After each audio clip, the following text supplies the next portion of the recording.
Et aya kosenga bisote akende kokutana na ba responsable. Ce qu'il ne faut pas na musala évangile eza spectacle. Nzambe aza nzambe ya ba spectacle te. Nzambe ayeba na kosala aza kutuna besoin de permission ya famille na yete. Ah bon? Oui. Nzambe basalelaka ye publicité te. Ok. Nzambe moko misalelaka publicité. Mais kuyeba na komona moto azoleka na télévision eza prétexte po ebima keno ngai nalobaki boye bango nde basalelaki yango te eza prétexte mosusu eza que non nasengaki na famille nalekaki na batélévision famille babengi ngai te yango nde mama Chako asécurité. Effectivement alingi seke nzambe oyo azosenga permission wana aza yesu kristo te wana aza nzambe mosusu. Papa Richard, mpona yo liwa ya mama Chako eza nango tana ya nzambe tana ye ekoki nzambe abengi eke okende na kino na morgue tina morgue papa bakendaka mpe kotala bakokoma toye neti ke tozotala babimisi yo osala sikopi e babimiselaka bato botali e ere babimisi wana yo osali priere nosili omettre ndeko ya l'épreuve aokima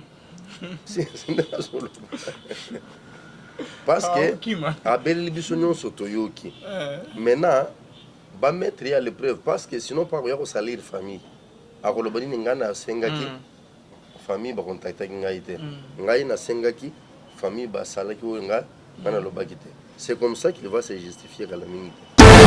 Maman Chako akufi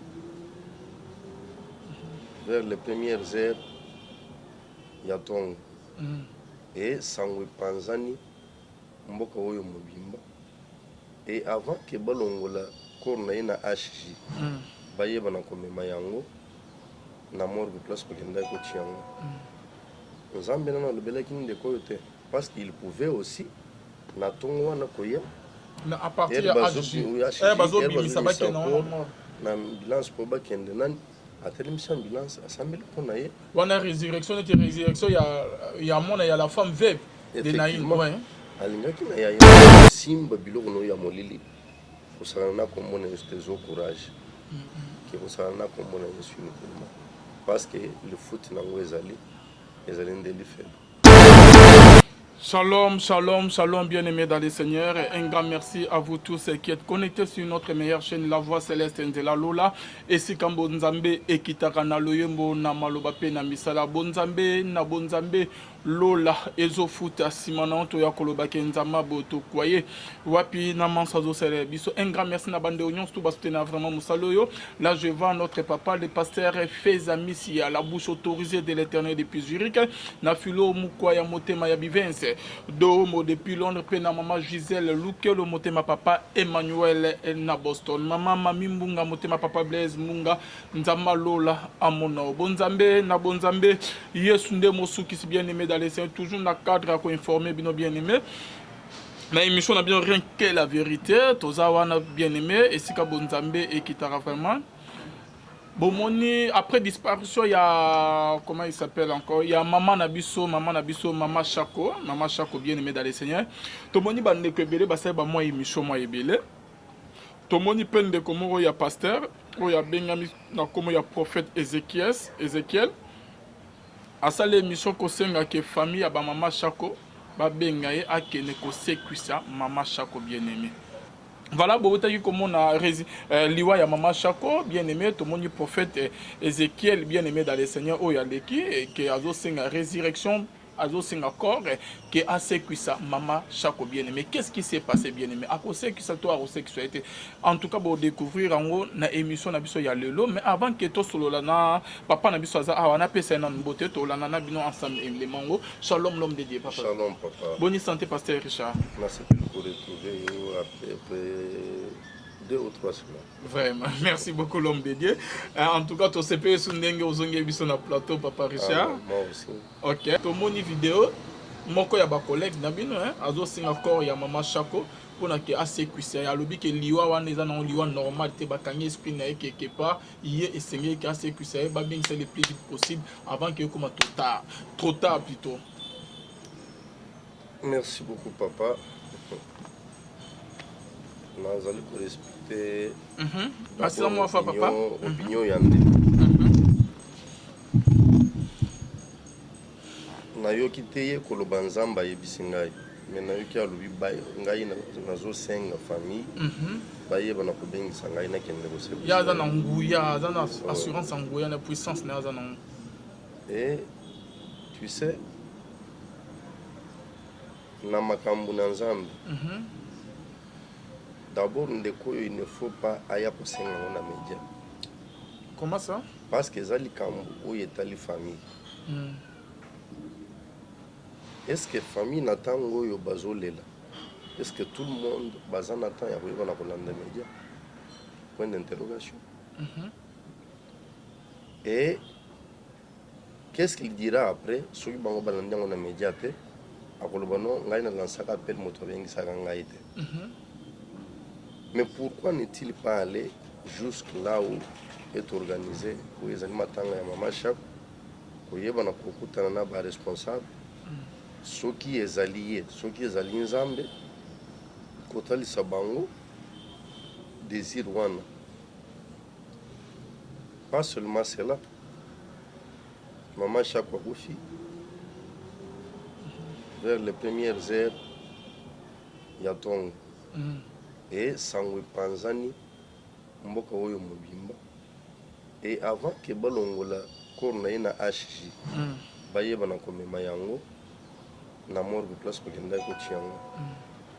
Nzambe na le belaking de Koyote, parce qu'il pouvait aussi, na Tongo na Koyem. À partir de na ambulance pour bakende nani atelemisa ambulance assemble pour naye wana résurrection ya mona ya la femme veuve de Naïm alingaki na yaye bana kuseko asimina ka corbia asekwi na ye. Je suis sûr que cette émission de quoi sali yango déjà après que basi bakotisi corps na ye na après quelques jours après oui et aya kosenga bisote akende kokutana na ba responsable. Ce qu'il ne faut pas na musala évangile eza spectacle. Nzambe aza nzambe ya ba spectacle te. Nzambe aza nzambe oyo ayekopesa salut epai ya bato. Et na domaine ya salut spectacle epai na nzambe eza te parce que ça dit plus rien. Là ndeko alingaka attirer attention ya balandi ya télévision likolo na ye. Tout simplement. Papa nakoyoko c'est comme si que ndeko molimo ezolobisela na molimo nzambe te. Papa, vous savez dans cette ville azamoto aliboso te. Yazana bato kutu balansa ba appel balobi bakende ko bimisa bembe na mama yemo. Bayeba na koya na yango ngai na koyeba na kosewisa. Oyoka sango tango bembe yaki bato basewa. C'est que moi je me dis moto nzamba lobeli avant sala oyo nzamba ebisi akoleka d'abord na média akokende asali bato nyonso bayoki sango ke tel part ezana eloko boye nzamba asali na nzela ya moto songolo pepa akala c'est ça l'évangile. L'homme de Dieu na koyoka koloba na landi Ézéchiel azoloba que non ba bengsaye le plus vite possible avant que ba kende kokunda mama Chako papa. C'est comme si na koyoka ko on dirait qu'azo limiter puissance ya Nzambe parce que tout le monde na Bible ba miracle ba résurrection salami mingi Jésus tant ba yebise que Lazare a kufi aye pas ba Marthe na ba Marie ba lobi que ça fait déjà 4 jours Lazare ils sont déjà décomposés. Mais Yesu cela empêchait qu'il y ait quelqu'un au sexe là, au sexe à Lazare. Mais de quoi lobby que non, avant que ba kende kokundaye na dernier demeure naye, ba ben ceux qui ba que déjà kokundaye ba sali ba dernier hommage naye comme trop ta ba ben c'est ndé sukoyo. Papa. Avant que ba bimise na mort ndé ada na pouvoir que ko sexe mais ceux ba bimise déjà na mort que ba yene na ndako a sexe ko tout c'était.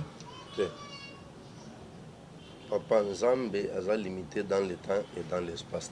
Otonde aza limité dans le temps et dans l'espace. OK. C'est que lolenge Nzambe aza na capacité ya komise na morgue. Nzambe aza na capacité ya koyeba na kosekwisa ye même soki basi batie formol kati na nzoto na ye parce que na zoyo problème ne eza nini avant batie formol. Est-ce que formol eko empêcher Nzambe yeba na kosekwisa moto? jamais papa. Et Nzambe azomema Ezekiel oyo apporté kombo Ezekiel wana na vallée osma de séché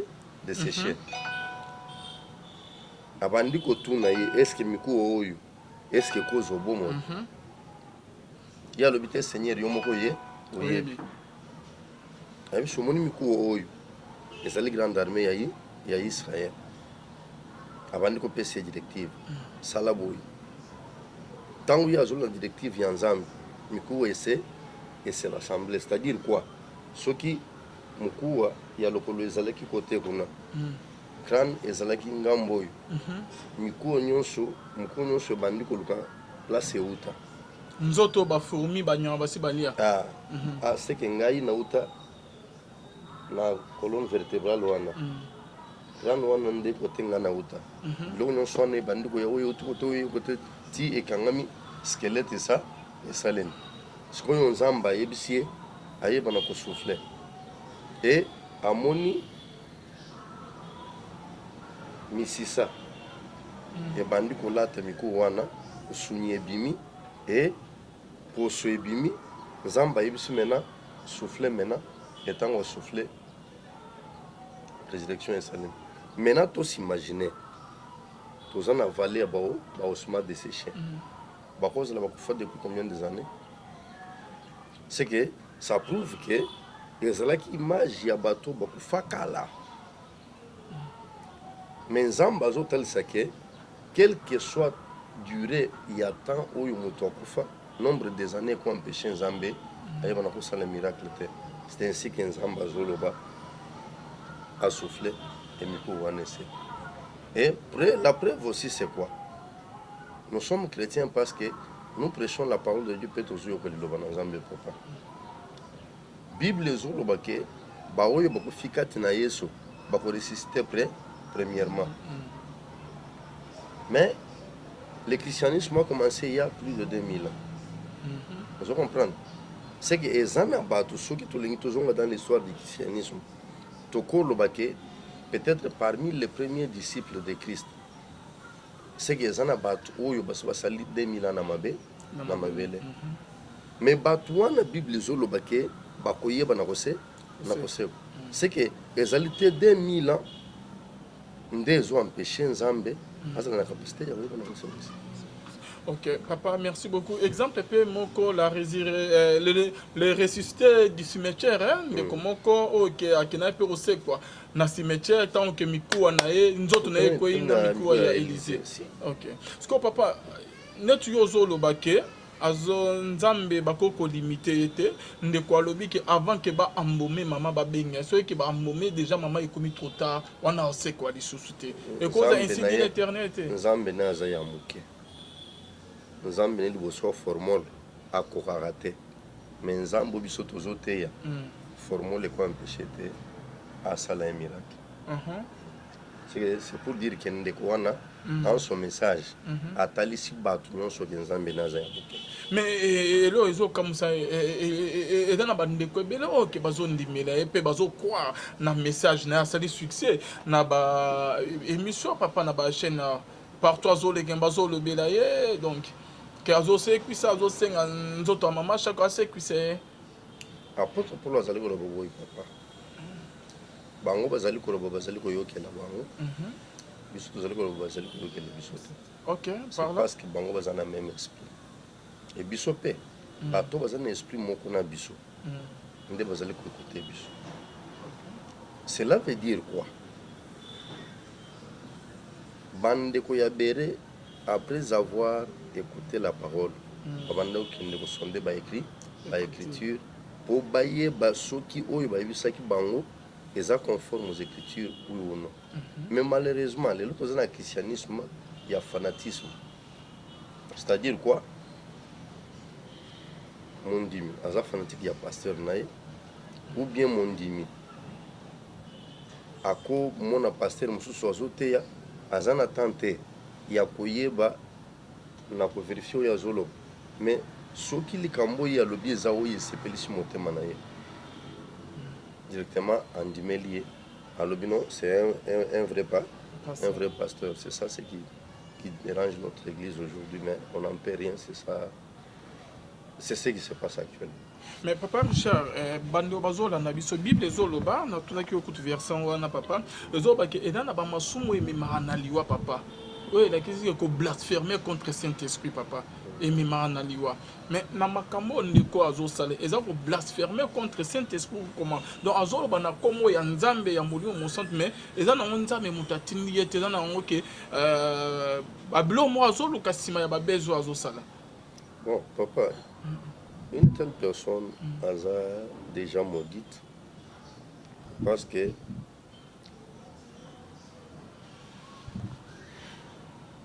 il est en train de blasphémer contre le Saint-Esprit. Parce que ce qui est à lobby et où tu n'es pas une embêté, c'est qui est attribué Saint-Esprit le Camboy a évité. C'est directement à blasphémer contre le Saint-Esprit. Mais, na kozonga na message na ye, Nathalie Sio d'abord papa, que alingi koye biso batu nyonso basalaka ye confiance, que nzambe oyo na te ya bino wana aza nzambe oyo ya monene ya lola te, aza nzambe ya moke, parce que formol et empêchaka ya yeba na coopérer miracle. C'est que nazo biso batu nyonso ba ndimelaka ndeko oyo bo comprendre mosakoli na bino aza limité.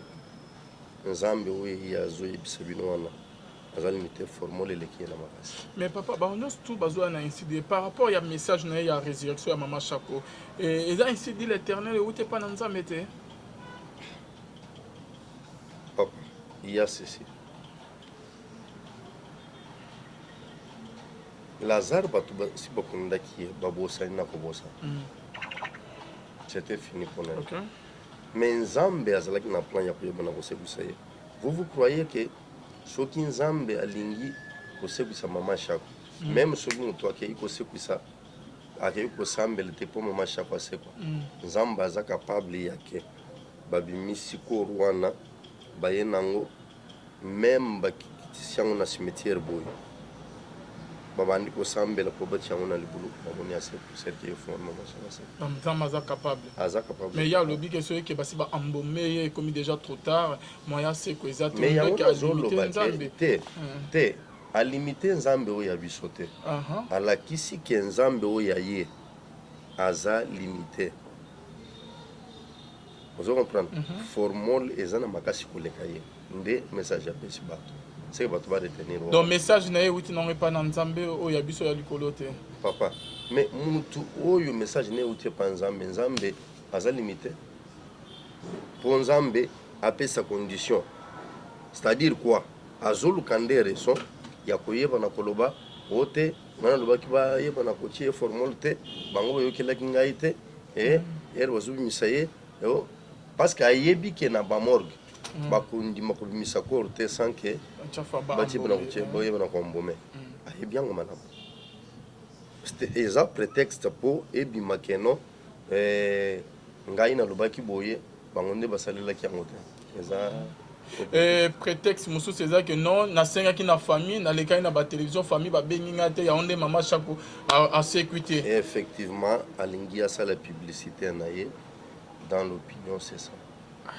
Parce que soki vraiment eza nzambe papa tomona ba Paul tomona ba Pierre babisika nzambe atinda bango banani basala nzambe ebele na Bible. Soki vraiment ke eza nzambe nzambe aza capable ke ndeko wana ki akope koleka na télévision te aketi na mort nzambe atalisi place batie corps ya mama Chako akoti pe asekwisi mama Chako. Il y a ceci papa, je vais dire une chose. C'est comme si que papa c'est ça. Vous savez que nazalaka d'accord te na biloko ebele oyo ezosalema na évangile oyo epa na biso. Vous comprenez? Nzambe basalelaka ye publicité te. Okay. Nzambe moko misalelaka publicité. Mais koyeba na komona moto azoleka na télévision abandi koyebisa bino jour wana boyana boy nzamba kosala boy nzamba kosala boy nzamba kosala boy akosala boy. Oui, soki nzambe moto ayebisi ye yango que Dieu soit loué. Mais ebele tomonaka ba fiche nyonso wana ba panneau nyonso géant oyo batombolaka wana venez il y aura ceci ceci et okomona ke bato ebele ezaka marketing grâce oyo bazobengela bato boya grâce ya résurrection ezali grâce ya ceci ezali boyeba na komona ke akosala campagne wana bato baye na bango ebele me bato ebele mpe bazonga baza déçu parce que oyo ye alobaki ke ekosalema bamoni yango te ozo comprendre et puis ezali excès des ailes aujourd'hui. Vous savez, une fois nabengisa mosali na nzambe moko na église aza évangéliste ndeko oyo aye na ere ya kosambela bamanifestation ebandi na kati ya bato alobaki nini liloba moko te mais ezalaki œuvre ya Saint-Esprit ya moko. Maintenant qu'est-ce qui se passe? Ndeko oyo azozwa audace ayebisi baprotocole nasengi baprotocole balongola bakiti nyonso baprotocole balongola bakiti et puis baprotocole bazala nsima bato parce qu'il y a un vent qui va souffler bato ebele bakoyeba na kokweya il y aura de fortes manifestations papa baprotocole babandi kolongola bakiti baprotocole bozala distrait te baprotocole na état de veille ndeko asambela nzambe akata me manifestation na ya liboso akati yango e ndeko asambela manifestation moko te etikali lisusu komona manifestation moko te etikali lisusu komona e ezalaki mwa soni makasi mpona ndeko wana parce qu'il a fallu que Saint-Esprit continue à œuvrer na yemo mais comme il a voulu récupérer cela le Saint-Esprit s'était retiré et ba déclaration nyonso asalaki bato bakokweya bakiti ezoreske ebukana il y aura des manifestations eloko moko Parlons du papa. te parla nalingi kotalisa ke to engageaka nzambe te c'est-à-dire quoi nalingi koyeba na kotalisa ke totikela nzambe ayeba na kosala bible elobi le cheval est équipé pour le jour de bataille mais la délivrance appartient à l'éternel biso tobengisa bato parce que nzambe ayebisi biso ke non tosala milulu likolo ya teme boye et ntango bato bakomona teme soki eza teme lié na délivrance bato bakoya soki ezali teme lié na guérison bato bakoyeba na koya soki ezali teme lié na miracle bato bakoyeba na koya et les jours J biso nde tose disposé kaka de telle manière que Saint-Esprit ayeba na koéquiper biso lokola bapunda et là pendant cette manifestation là nzambe ye moko mena akoyeba na kokokisa oyo akani kosala kati na bomo ya songolo to pakala mais tosalela nzambe publicité te totika nzambe ye moko na milulu nyonso oyo ayebi biso toyeba na kobongisa ayebi nini akoyeba na kosala e biso totindaka mbele epai ya bato ntango bakoya soki biso to se sanctifier soki biso to se disposer nzambe akoleka au travers de nous et tokomona même de plus que ce qu'on était en train de croire.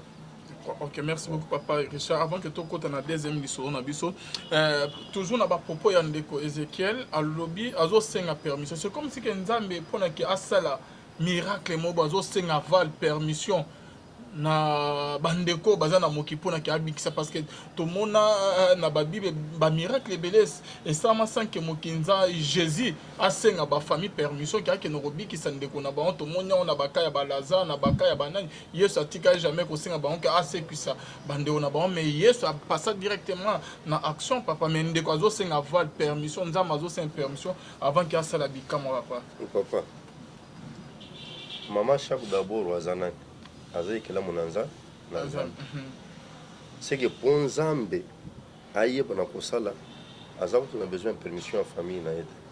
Ah bon? Oui. Nzambe asengaka motu te asalela miracle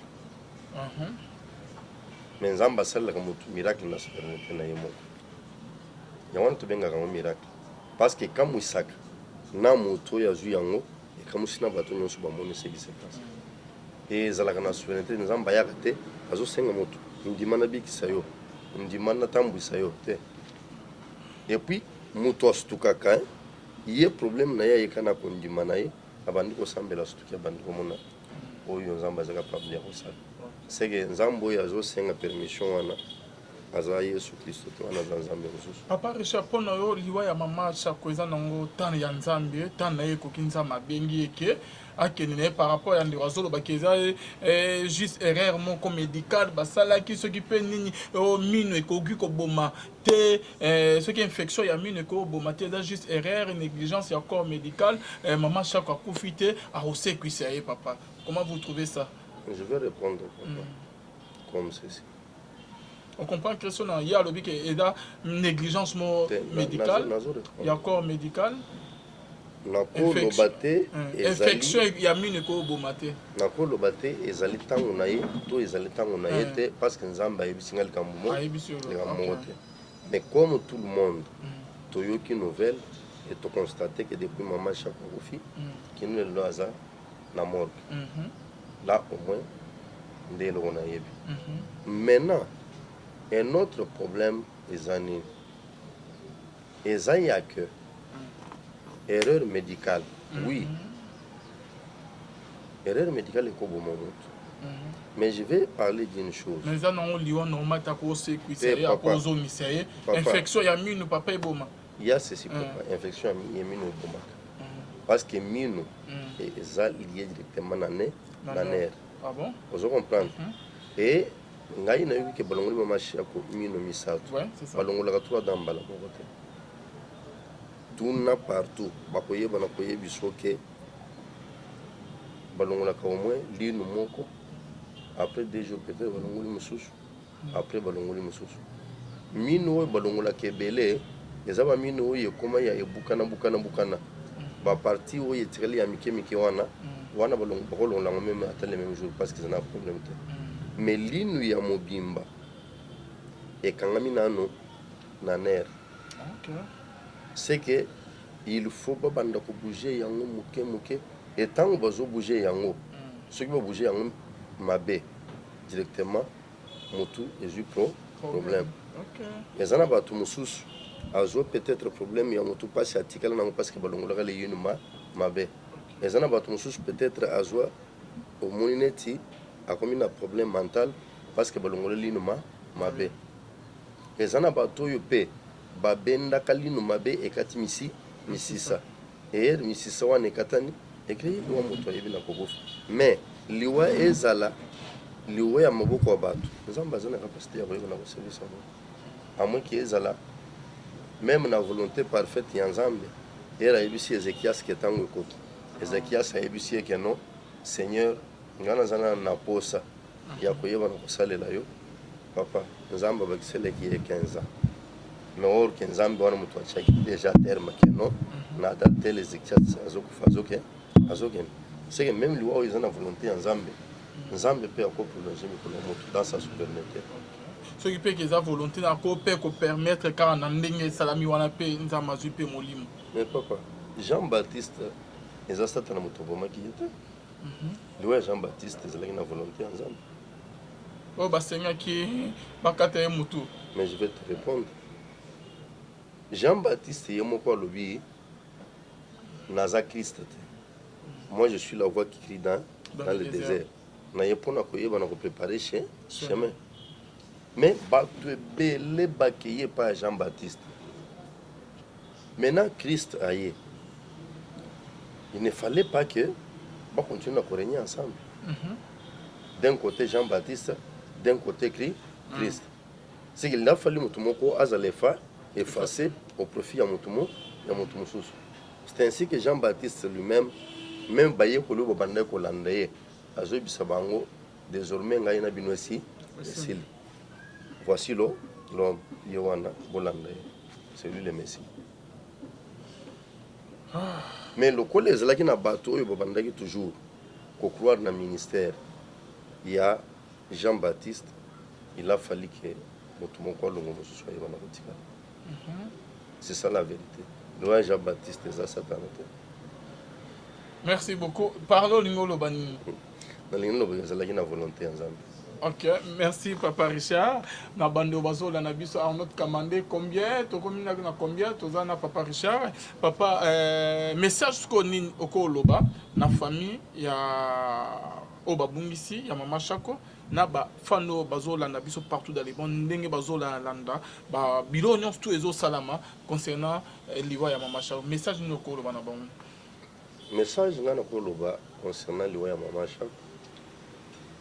Eza ke liwa ezali nzela ya motu nyonso.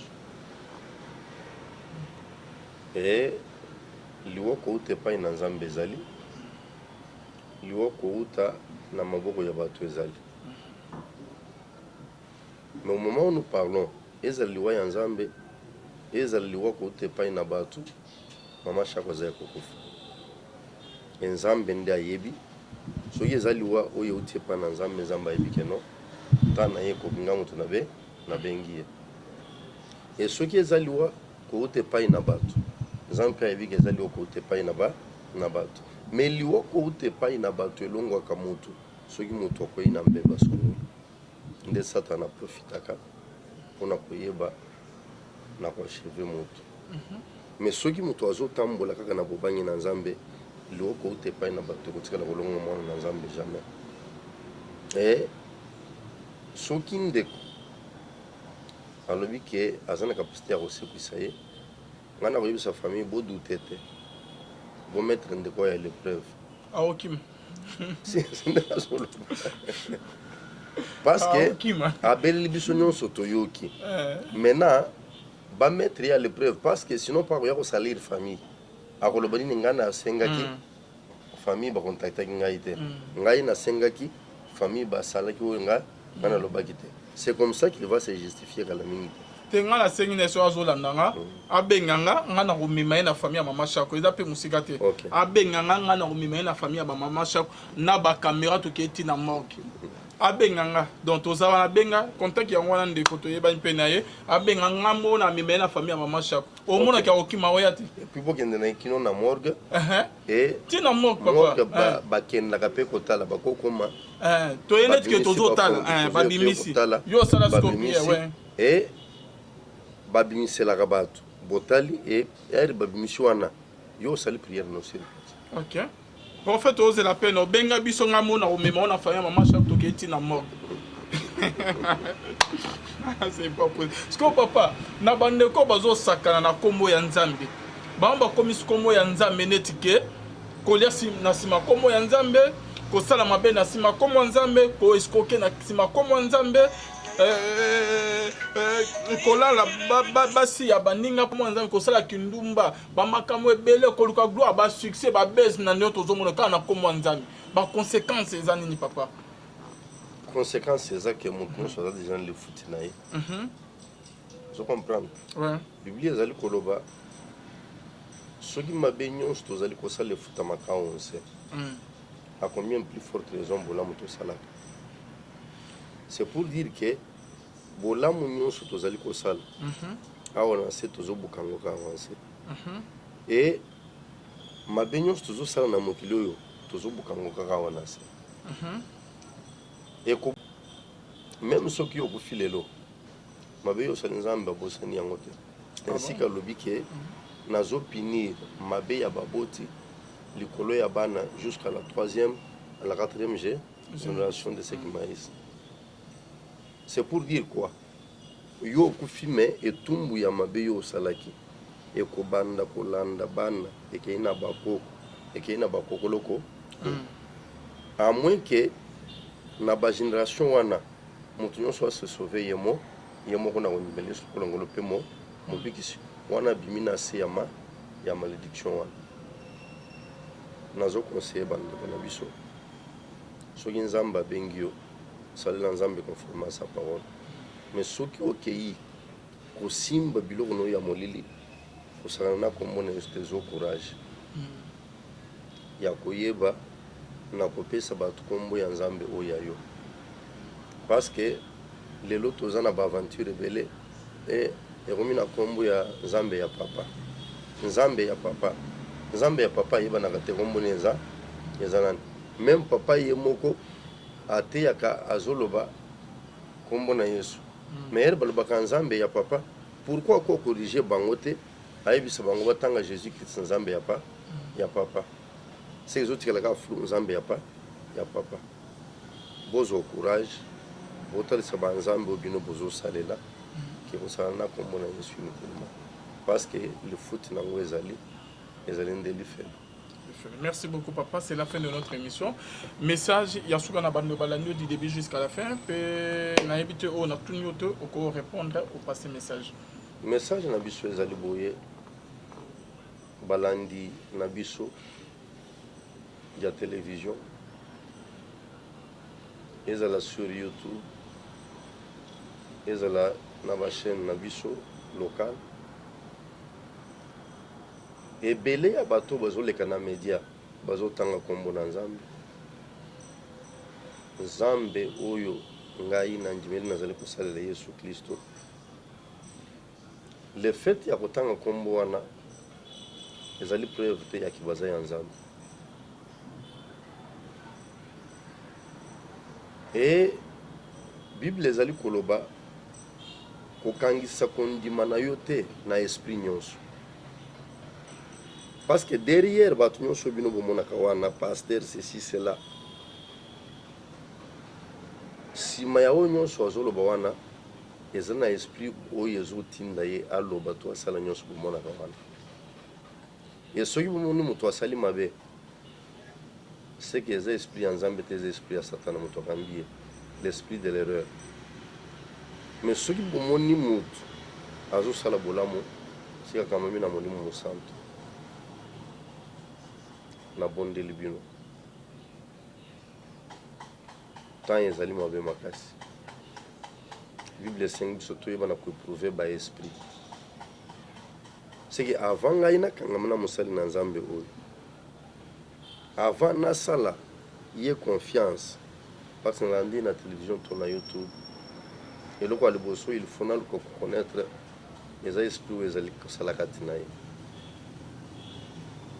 Même moi qui te parle ndenge nazoloba boye kosala ngai confiance te, parce que peut-être makambo nazoloba awa okomona ke esepeli si yo te. Tuna nzambe eske moto aza mosali na ye nde okoyeba na kokoya kati na likingi. Nzambe na lola apambolo place ozali kolanda biso. Libondeli na ngai ezali ete ntango yo koyeba na kolanda émission oyo nzambe na lola lekala kati na monoko oyo ezali kolobela yo avisiter yo par rapport à ton problème.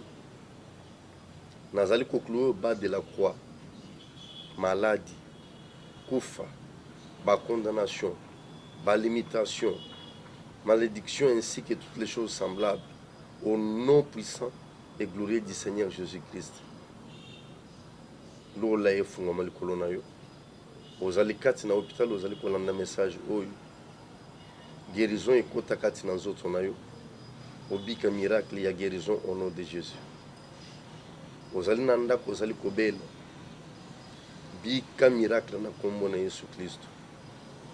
Ozali na problème moko ezali kotungisa yo na koyeba na kolanda message oyo nzambe nazali kosalela visite yo afongola likolo akitisa sur toi oyo ezali solution, akitisa sur toi oyo ezali puissance na ye mpe lobi na yo ezala couronné de succès de gloire au nom puissant et glorieux du Seigneur Jésus-Christ. C'est votre humble serviteur, le pasteur Richard Kazak, la assemblée charismatique des élus de Dieu, où ils allaient situés dans la Salon Léopard, numéro 347 AJ, référence à Relibaya, et ou bien dans la ville, place ma paroisse, nous sommes sous Ezali, où il faut retrouver omoni bakomi assemblée charismatique des élus de Dieu. Ceux qui ont la biso confiance, ont la confiance parce que vous êtes pasteur, il y a communauté na biso. Et que la grâce de l'Éternel et va poser le colon na bino. Nassé il y a écran. Les années numéro na biso ya contact. Beaucoup ko benga biso pour des conseils, pour la prière, pour des orientations. On a consulté Nzambe au sujet de Kamusongo le Topakala. Nzamba Lola, où tozali kosalela, ayeba na kopambola bino na kombo na Yesu Christ. Tomonani mbale ya shima et que Dieu vous bénisse. Merci beaucoup. Merci Nabila Nyostubolandak Biso. Merci na Arnaud Kamande. Azaki Sima Kamera, Bonzambe, na Bonzambe, Yesunde Mosukisi. On se retrouve à la prochaine bague. Même papa Yemoko a teyaka azoloba kombo na Yesu. Mais balobaka Nzambe ya papa. Pourquoi ko corriger bangote? Ayebisa bango batanga Jésus Christ Nzambe ya pa ya papa. C'est les autres qui la flou Nzambe ya pa ya papa. Bozo courage. Botalisa banzambe obino bozo salela. Qui vous savez kombo na Yesu uniquement. Parce que le foot nango ezali ndeli faible. Merci beaucoup papa, c'est la fin de notre émission. Message Yasuga na bando balanyo du début jusqu'à la fin. Pe na ebite o na tunyoto oko répondre au passé message. Message na biso ezali boye balandi na biso ya télévision. Ezala sur YouTube. Ezala na ba chaîne na biso local. Ebele ya bato bazoleka na media bazotanga kombo na Nzambe. Nzambe oyo ngai na ndimeli nazali kosalela Yesu Kristo. Le fait ya kotanga kombo wana ezali preuve te ya kibaza ya Nzambe. Et Bible ezali koloba kokangisa kondima na yo te na esprit nyonso. Parce que derrière, bato nyonso bino bomonaka wana pasteur ceci cela. Sima ya oyo nyonso azoloba wana eza na esprit oyo ezotinda ye aloba to asala nyonso bomonaka wana.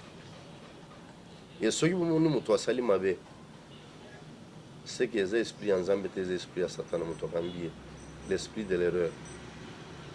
Mais soki bomoni moto azosala bolamu, c'est kaka mami na molimo mosantu. Na bondeli bino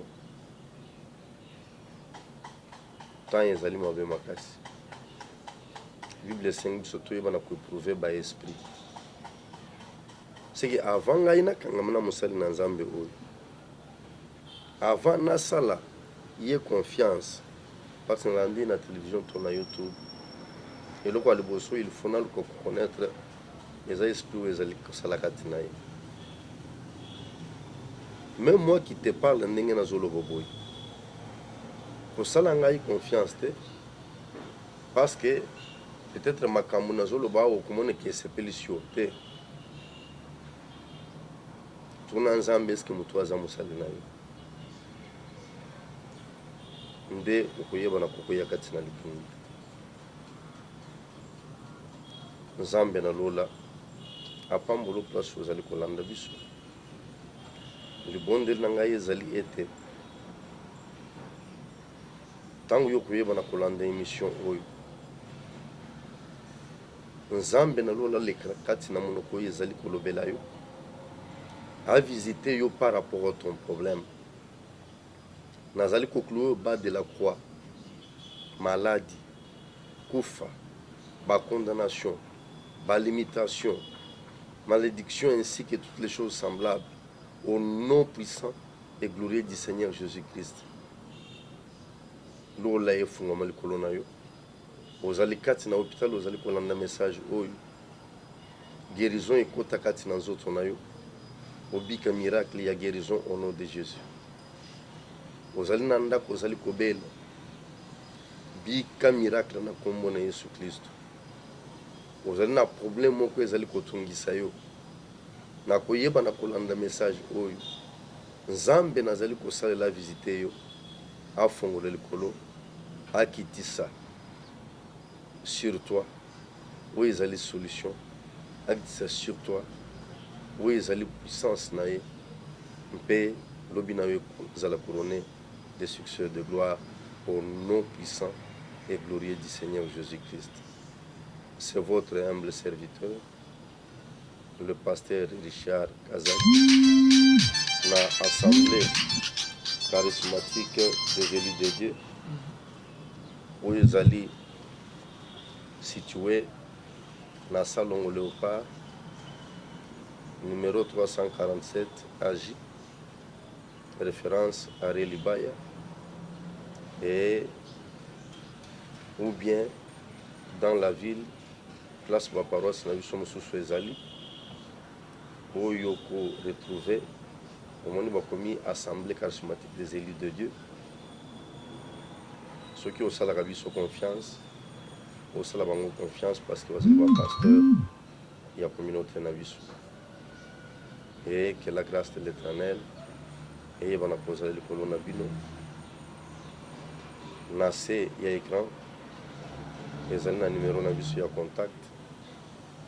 Pour des conseils, pour la prière, pour des orientations. On a consulté Nzambe au sujet de Kamusongo le Topatala. Nzamba Lola, Otozali Kosalela, Ayeba, Nakokambo Labino, Nakombo na Yesu Christ. Tomona Nimbale Ashima et que Dieu vous bénisse. Merci beaucoup. Merci Nabila Nostubolandak Bisso. Merci na Arnaud Kamande. Azaki Sima Caméra, Bonzambe, na Bonzambe, Yesunde Mosukisi. On se retrouve à la prochaine bague.